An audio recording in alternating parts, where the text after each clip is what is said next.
Morning, Wolf. A Trump administration probe of Harvard University has found the school, quote, in violent violation of the Civil Rights Act. CNN has obtained a letter sent to the president of Harvard alleging tolerance for anti-Semitic behavior. I want to go now to senior reporter Betsy Klein at the White House. Take us through what's happening here, Betsy.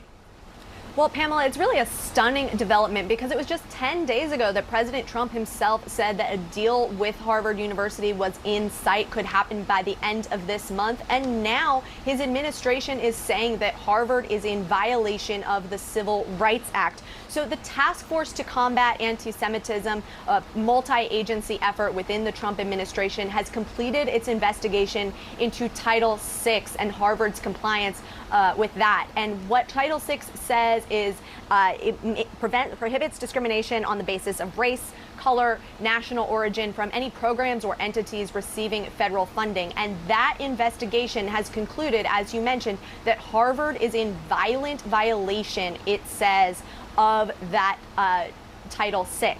Now, Harvard, according to this letter from the task force, quote, has been in some cases deliberately indifferent and in others has been a willful participant in anti-Semitic harassment of Jewish students, faculty, and staff. For instance, it points to Jewish students being assaulted and spit on campus. There is imagery on campus, it says, trafficked in anti-Semitic tropes. There's also an encampment during those initial protests of the October 7th Hamas attacks on Israel that it says instilled fear in Jewish students. Now, the letter goes on to say that failure to make immediate changes will result in the loss of all federal financial resources. Now, this just marks the latest intensification.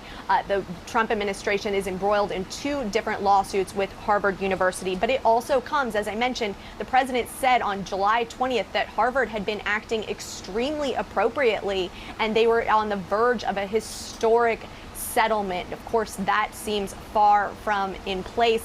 We are now learning that negotiations have broken down over recent days, but talks with Columbia University, which is facing similar investigations, are continuing. Pamela.